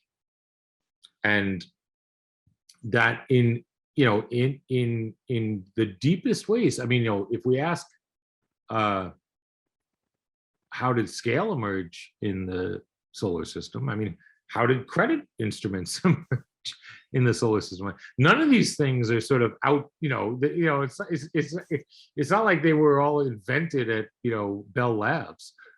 Bell Labs is part of the solar system, right? So credit instruments, and I'm talking about literally the question of the scale of impact, right? Like the scale of how a shift, first maybe in a mushroom, in a crystallization, a clearing, right? Like a clearing that is happening in a biological transformation, and then a clearing relative to credit instruments. Like, you know, so what I'm saying is there's a scale change there, but it doesn't mean they're unrelated. And I'm just so moved to bring together the transformations of the mushroom, the clearing, trees, and Kora, right? And Michael, I mean, the Kora is the space between us and the visible universe. As I'm sure you all know, and I'm sure Andreas knows, in the Greek theater, the Kora is the space between the actor and the audience. It's where the chorus sits, right? The chorus is in the Kora, and there's this fundamental gap. It's like in a spark plug. For a spark plug to work, you need a gap, right? You know, like in a car, the spark plug doesn't work without a gap, and you got to size the gap, right? Sizing the gap, scaling the gap of the Kora in theatricality, meaning in storytelling, in how we tell ourselves, where are we? Yeah. Or maybe when are we? When and where are we has emerged as a Kora relative to theatricality, Greek theater, et cetera, and we link that to the space between us and the visible universe, which is say, okay, what if the theater of consciousness, Antonin Artaud, credit to Antonin Artaud for linking theatricality and consciousness. What if the theater of consciousness includes the most distant light we can possibly observe, and our stories, the Kora of theatricality, and the clearing that the mushrooms have been making for, you know, tens of millions of years before we even had the consciousness to recognize Kora. But I believe that this crystallization, they're linked. If we, you know, I don't want to sound like a Pollyanna or whatever they say that word is, like, you know, naive, okay? But I believe that our consciousness is evolving. You know, Andreas talked about scaling his knowledge. I love that, right? Like, you know, the scale change, but scale relative to understanding, right? I honestly believe that the crises we face are overwhelming. We know that. I mean, the fires and the floods and the massive famine. I mean, it's insane what's going on this planet relative to just resource distribution, energy distribution. It's, you know, and thank you, Chris. You know, it touches my heart what you're doing, and you know, I have a lot of friends in UNICEF and UN working in the field, and I know, you know, I've often argued that the knowledge of the, you know, 2.5 to 3 billion people who are impoverished on Earth, and, you know, as anybody who knows anything about UNICEF and UN knows, right? Half the world is in dire situation. The knowledge we need to save the world from the other half lives there. It lives within. It's still mushrooming within the 3 billion people who have nothing. David, you were talking partly. I was thinking when you were talking about light affecting our consciousness, that our consciousness is linked to dimensions of light. And in fact, there's a strange phenomena that the air around us is full of light, but you can't see it until it hits something.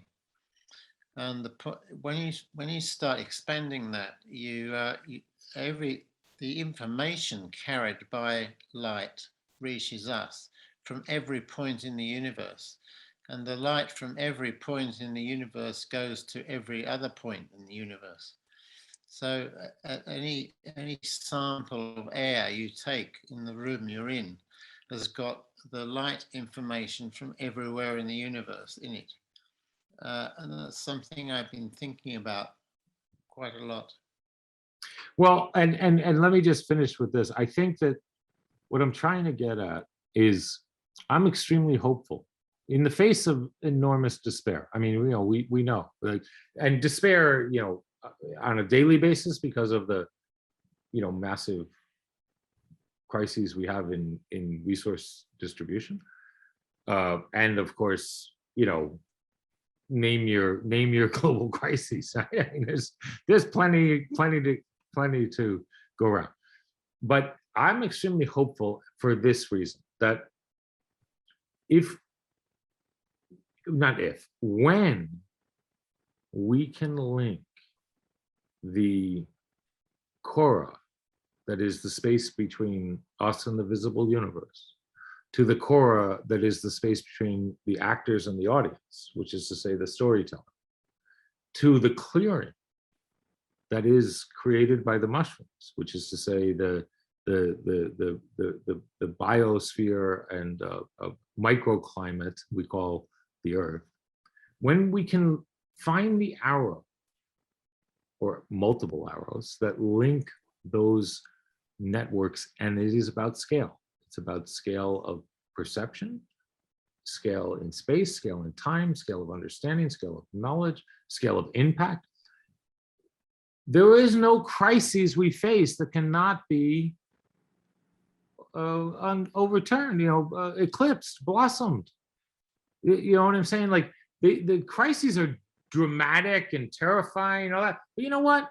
We created most of them because we don't know where we are. So we've created these nuclear disaster and climate disaster. It's all solvable. All we have to do is link what we just heard. Like take 7 points from what was just shared tonight and the other nights, and all of that will evaporate like cloud storms. I don't have any question in my mind.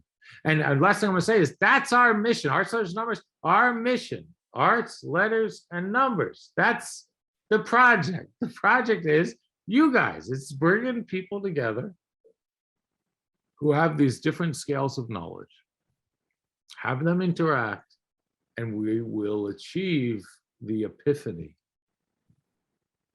with an S, epiphanies, that we need to link all of this. And so I tell you, this is to me an absolute dream. It's a gift. It's ringing a bell, it's ringing a bell saying, come on, we can do this thing. And we're not going to do it with like this nonsense policy debates about like this and that. We're going to do it with the deep thought of the mushroom Kora. Maybe I do a project called Mushroom Kora. Yeah. But thank you, guys. Okay. Yeah, it was very enjoyable to do for all of us. Yeah, very enjoyable, and thank you to everybody. I just want to say, just briefly, one more little note on the mushrooms. I mean, there's a statistic that China has poured more cement in the last 5 years than the United States poured in the last 20th century. And when you consider the environmental impact of producing cement, it's just, it's one of those shocking negative statistics. But what Andreas and his collaborators are producing is one of the tools we could use if we have the right leadership, and the right investment and the right, genius investors. It's one of the tools we could use to climb our way out of this mess we've made. Because, if it is exactly as you said, and I don't doubt it for a second, if it grows so quickly, if it's a construction material that is so usable, if it's edible, for God's sake, it's unbelievable. If it tastes like pork, the whole thing is like it's like a magic bullet, And so it's crazy. It's so nuts, right? And that is one of the criticisms we get. It's like, oh, it's too good to be true, therefore we're going to go back to concrete. I'm like, hold on a minute. Yeah, wait a sec. Exactly. I mean, but, here. I really admire and appreciate that the creativity behind producing this option, and I just hope that we have the wisdom to find, to use tools like that and use them in a way that saves us, as a species and the planet, One thing that we've seen is that I didn't believe in conspiracy theories and still don't really, but I was taken aback at how terrified the establishment was when we presented this to some government construction people and others, and their criticism was, well, we've seen it all before. Wait, no, you haven't. No, you haven't. Good to be true. How can it do all these things? Well, we're showing you how it can do all these things. We're publishing peer-reviewed papers. We have patents. We have websites. We have many people on YouTube are doing this, on their own in their garages and whatnot. It's people didn't believe computers were a thing. Even the people in the know, right? The chairman of DEC Corporation said that the market for computers globally is equal to number 4. And then 3 years later, there was Apple and Microsoft. So, it takes people like you guys to propagate this. It's not about the leaders. The leaders will be the last ones to see this. And this is why Namibia is important. In Namibia, we're competing with a literally empty field. There was an empty field, we put the stuff in it. There was no other way to do it. And also, there's a lot of very smart people who are very, very keen on leapfrogging us in the Western world. I am fully convinced of what's going to happen here. This was a NASA project to begin with by Chris Maurer. We're supposed to go to Mars. Somebody said, well, why don't you try it in Namibia where, the humidity and temperatures aren't as extreme in Mars? If it's gonna work on Mars, it should work there first. And we said, you know what? Okay, let's do it. And then we found out there's 250,000 looking for housing there, and the rest is history.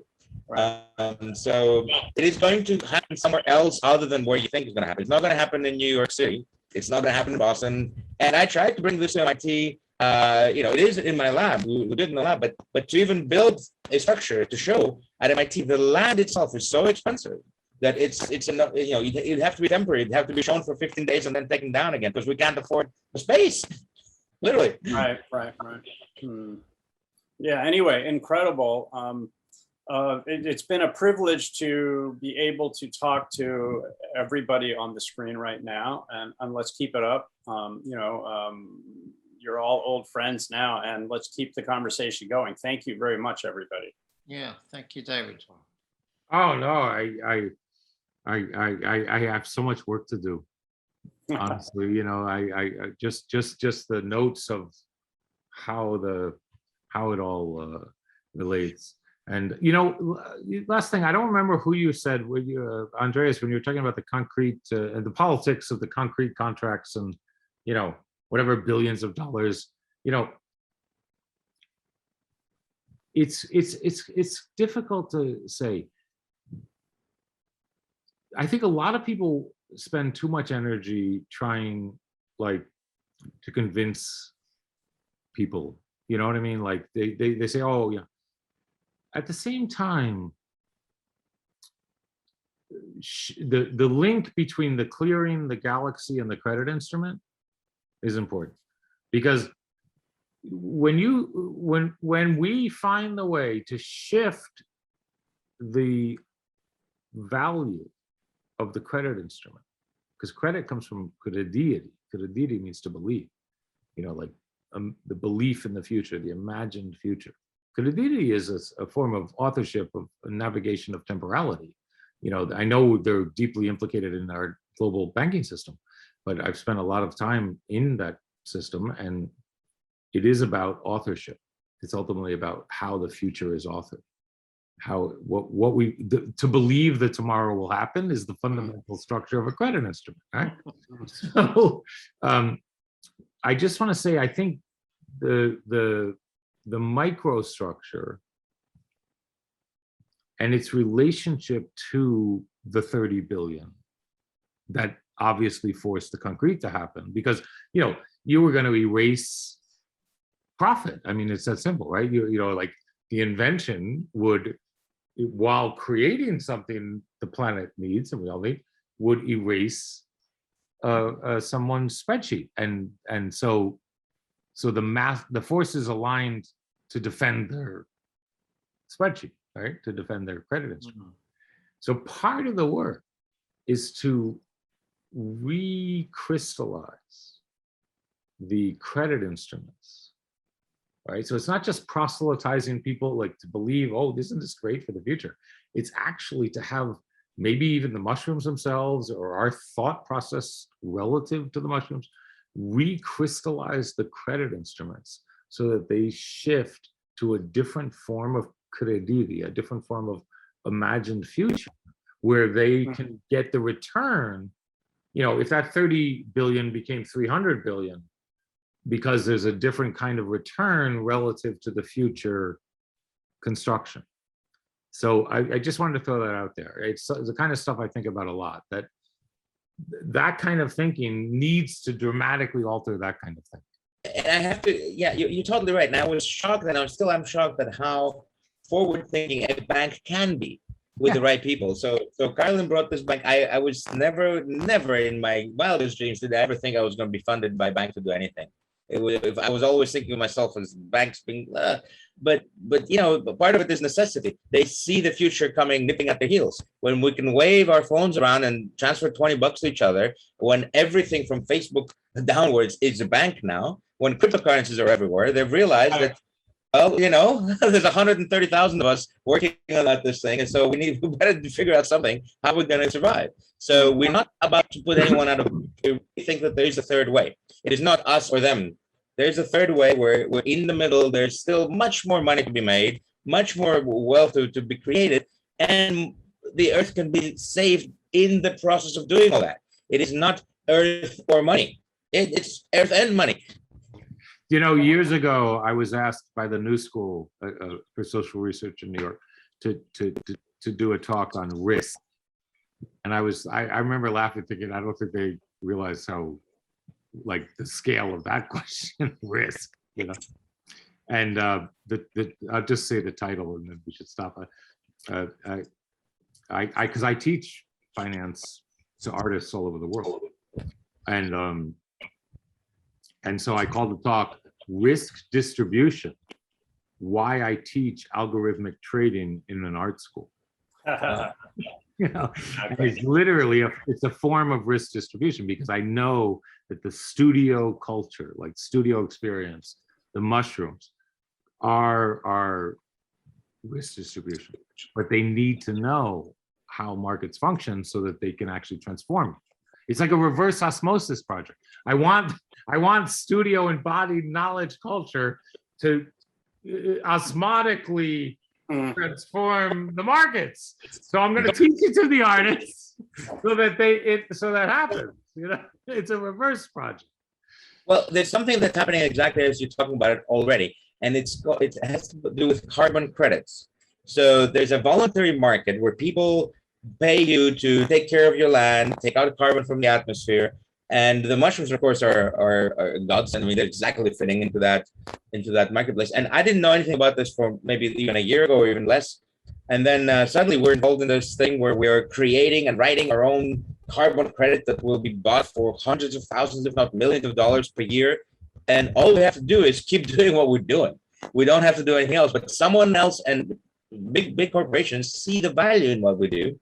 And it starts off a little bit as, let's greenwash our operation. Let's have the environmental and social responsibility budget, blah, blah, blah. But I've spoken to these people, and banks are also made of people and young people. And one of the most oftenly asked questions is, what's the carbon situation? How does that do with global warming? What can we do to be more sustainable, more regenerative? It is out there. It's in the consciousness of the population now. Yeah, I am, with David, 100% optimistic about the future. I am totally bullish on this. By the way, you could also make the point that all of civilization is about risk distribution. We've been distributing risk. The U.S. government is about risk distribution. It's a lot of the organs of the U.S. government. I mean, who's that great writer who just wrote a book about the COVID? No. Wait a second. Michael Lewis. Michael Lewis wrote a great book about what happened with the government when Trump came in and there was nobody there to hand the books over to because nobody was interested. The government is really about all of civilization is about risk distribution in a way. You can look at it in that way. So the trick is going to be to understand that rather than being like, the angel of history, being blown by all the tragedies of the past backwards, looking at the tragedies and not looking forward, is to turn that gaze around and understand that the only way to distribute risk now is to look at technologies like what Andreas is coming up with. I look at ideas, solar power, all kinds of, we have the ideas, we actually have the technologies. That's the brilliant thing. I mean, we have developed, usable technologies that would enable us to cut carbon and so on. Everybody's talking, a lot of people have been talking about that, but future generations will never forgive us if they understand that we knew what to do actually, but we could not turn our gaze from the past to the future and figure out how to use it, And that's distributing risk using the future, not looking at the past and past ways. That's why we're here. Yeah. I mean, like this is the work, the interaction of the conversation. Yeah, I agree. I wonder if there were any questions in the YouTube mirror site that we didn't get to, and I'm afraid that if I do this, my computer Yeah, might. I don't know, but look, I want to ask, does anybody have a question or a thought or comment that they would like to share now? I know we've been going on for quite a while, but if I don't want to cut anybody short, if there's something they'd like to say. Chris, Maurer, and others, anybody? Some nice comments in the chat. I'm looking at the chat now to see if there's any. The Greek government is blocking me from doing it. I'm afraid if I do this. Oh, wow. Oh, no. I'll just say that I was really amazed with all of the presentations. It was really fantastic how that pieced together, and diverse topics seem to layer on each other and make a lot of sense. I guess I'll agree with the person in the chat that said they're going to eat mushrooms tonight and try and network all of these thoughts together. Thank you.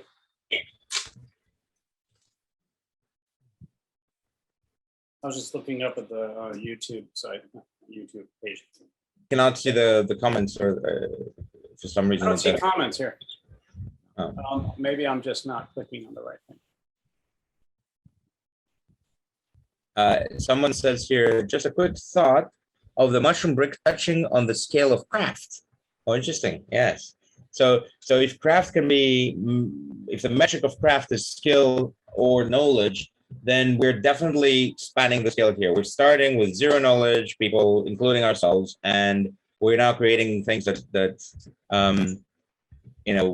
could be seen as very, very deeply artful and skillful, and require quite a bit of, or at least appear to have quite a bit of craftsmanship. Part of the leverage that we have here is that we're using a biological organism that's already figured everything out. So the mushroom already knows how not to burn, for instance, and the anti-fire properties of it are inherited by the bricks that we make out of it. And if you take a blowtorch to this brick, and we've done this experiment, of course, we've done scientific experiments about this, and many other people have published this. But if you take a blowtorch to our bricks, you have to hold it there for several seconds, maybe even close to maybe 30 seconds before it catches. And as soon as you take it away, it puts itself out. Unlike timber that is treated with formaldehyde. And by the way, this material doesn't need to be treated with much to become a brick. No chemicals, actually zero. We add only heat and pressure. And that means that it's very natural, very gentle to you and the environment. And also everything that can be eaten by bugs and termites and things has pretty much been eaten by the mushroom. So it does not need to be treated that much or at all even. It still needs to be covered from water, painted and whatnot. But imagine the timber that we're all living surrounded by is constantly off-gassing formaldehyde, which will give you cancer if you sniff enough of it. And these things do not do that. That one thing alone is enough to sell me on the bricks out of mushrooms instead of out of wood. I got a text. Someone asked me if the mushroom bricks, if they smell when it rains. Yes. Oh, what I was about to say this, but I didn't think it was. So they smell. So they have. Okay. So obviously, I'm really much into scent, and so I've always put my nose on things. I never gotten any bad experience. Well, once maybe, but the brick itself does not smell from afar. It has a very the vapor pressure of it is very, very low. You have to come up real close, and when you do, it does have a scent. Sort of like if you smell a piece of wood, you will actually smell the formaldehyde or the lacquer that has been applied to it. If you smell this, you'll smell a little bit of freshly rained on earth / cut grass. That's the scent that we get. It's hard to describe, but it's pleasant. It's subtle. It's definitely not overwhelming, and it's pleasant. That's all there is to it. It's good. And just the fact that it will not burn. I mean, in our current environment, with forest with fires everywhere, means it's the ideal building block, I would say, for what promises to be quite a few decades ahead. Right. Yeah, it's what this project actually defines craft in one way, because the idea of craft is that the materials you work with teach you. while you're learning. Whereas design tends to sometimes ignore the property of the materials, whereas the crafts people who work with that way can be informed and change as they work because of the material. So there is a conversation between the material and the craftsperson. Yeah, So exactly. Yeah. I think that's a definition of it. Yeah, I was actually trying to pop the question because I know we talk about like the human scale. Sorry, and I just feel like it's amazing how with everything we've touched on, and also something else, but this brick itself has like the scale of that craft and brick, where anyone, like any person can just pick it up. It's, some other technologies, it's hard to do that, but this one you can pick it up and just play with it almost as a conventional thing. And as Chris described, like I feel like you kind of start to gain a knowledge of it and you probably work with it and smell it. And I feel like that might just be an opportunity where people can really start to accept it, because I think that's how, almost like a materiality starts off, because I think someone has to work with it in a very close distance and develop attachment in the process of making to establish the understanding of materiality. Otherwise, people would just, yes. So that. I would like to show a little slow-mo video. This is Chris holding a regular brick on one hand and our brick on the another. And sorry, I don't have it ready, but guess which one is which?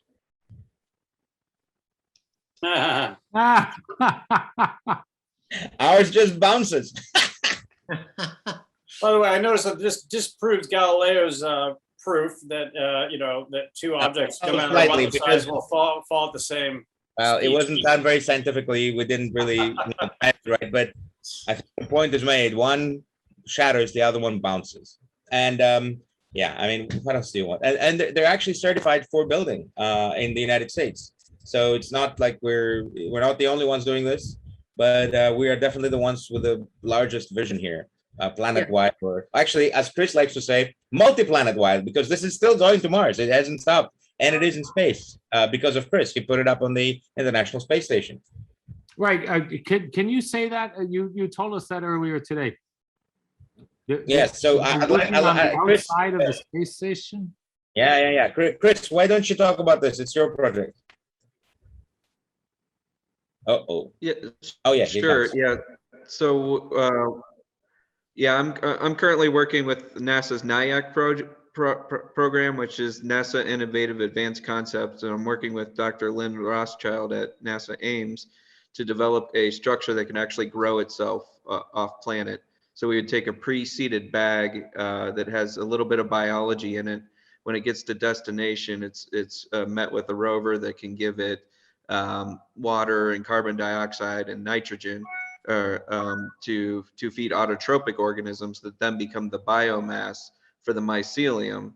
Jeez. So those two organisms work together and basically grow inside the bag. So we're in phase 2 of our NIAC program. We have sent some material samples to the space station, and it was on the outside of the space station where it was exposed to radiation. And it's currently come back to Earth, but it's stuck in Texas until we can get our researcher from NASA, Glenn, to get down to Texas, and they're all still at home. So unfortunately, the science is waiting, but they've come back and they're intact, and we had dosimeters placed behind them to see what the radiation attenuation of the material is. That's one of the things that fungi are really fantastic at too, is blocking in some cases transducing ionizing radiation into lower forms of energy.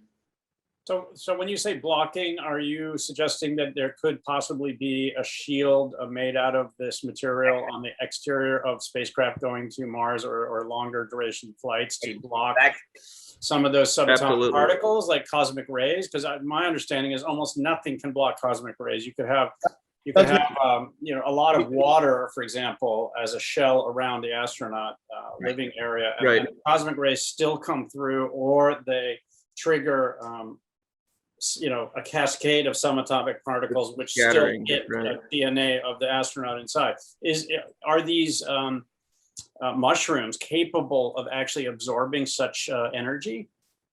It Yeah, depends. there's a few ways. So the mycelium could actually produce melanin, which is the pigments that all 5 kingdoms use to block from high energy radiation. So UV and gamma and X-ray. So Right. the high energy electromagnetic radiation. But when it comes to the cosmic rays, you want more hydrogen bonds is going to be your best bet. So that's why water is a fantastic shield. So some fungi can actually produce a lot of lipids as well, which would have that scattering effect that be able to block the cosmic rays as well. So basically, if you had a water shield, or if you had various materials that you would use as a shield for the rocket ship, this would be more useful to grow at destination. So you could produce, you could take grams of the material and then produce tons of material at destination. Right. So you have the benefit of actually making it there, whereas with the shields you would use for the rocket, for the transport ship, those would be made on ground here, and then basically you'd use the one that has the best attenuation ability. When you get to destination, you would use the one that you could produce effectively. So that's why the fungi would be applicable for both cosmic rays and for electromagnetic radiation. Very interesting, because that, of course, is one of the key problems with long duration human spaceflight is the cosmic rays. Absolutely, yeah. That's the showstopper. It is. Yeah, because we can get to Mars now. We could take people to Mars now, probably, but we probably couldn't take them there very safely. Yeah, that's the problem, and they would have to live underground on Mars. That's right. Yeah, so that's an issue too. Do you want to be a mole on Mars? I mean, people imagine, glamorous domed cities like from mid-century science fiction, but you can't. You have to be underground because there's no shield from the cosmic rays. Right. Yeah. That's one of the things we're looking at addressing. So, our proposal is above ground. It would be an inflatable structure that would erect itself immediately and then grow in situ, and then be radiation tested before any astronauts arrived. Fantastic. Talk about looking forward. Yeah, just a very, very brief thought on what I just heard relative to scale. Scales in time. Because imagine in a different time frame, like whatever time frame, millions of years, that the slight body gesture as they move towards the monolith in 2001, it's like this, and then they went that way, and then that whole hesitant, that and then the touch. Dan Richter, that's Dan Richter you're talking about, who has become a friend playing the lead monkey man. But anyway, go ahead. Sorry. I love that. Okay, so we are all Dan Richter. And whether I mean, this year, COVID rupture, or this decade, or 20 years of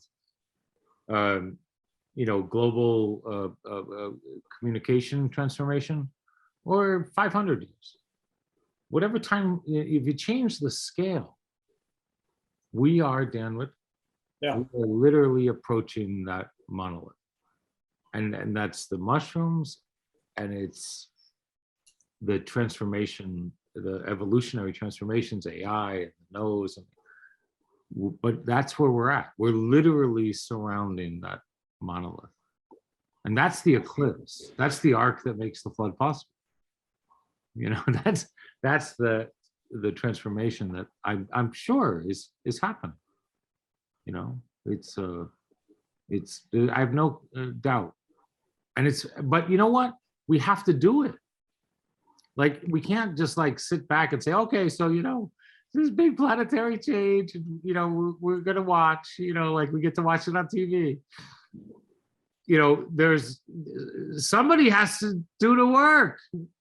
Yeah. That's part of the problem of all these gizmos. It's like you think if you tweet about it, you've done something. You think that if you watch it or react to it here, that you've actually done something. That's why I admire what Andreas and his team is doing, Chris and Namibia and other projects that, that's really about hands-on building. Can I get a dig in on your riff and dig at my brethren, the academics, that just as useless as the tweets are many of our papers that we publish at each other and we blah, blah, blah at each other, trying to prove who is smarter. And in the end, nothing happens. I have done my own experience. I got so many prizes and awards, and my career was so much improved for my biosolar cell. It was in the Boston Science Museum, but as far as actual impact, other than on my career, nothing. Of course, you could say that, well, all this adoration led to this project, the Biohab. I do consider the biosolar project, at least from my perspective, from my intellectual journey, to be the grandfather, or even the father, perhaps, of this project, because the core idea was take waste, make something good. And that survived. And there's this scaling of and mutation of ideas. And it seems like ideas really never die. They're zombies for a while, and then they come back to life and do things. So it was just a wonderful moment to via NASA to meet Chris Maurer and have the opportunity to restart all that. Right. I think I have to go, but it's thank you guys. We should go. David, Michael, Chris Rose, and Chris Maurer. Thanks, everybody. Wonderful. So really appreciate you tuning in as well. Thank you so much, everybody, and we will be back. Yes. Goodbye from Mykonos. Bye-bye. Yeah, Take care. Bye-bye from Glasgow.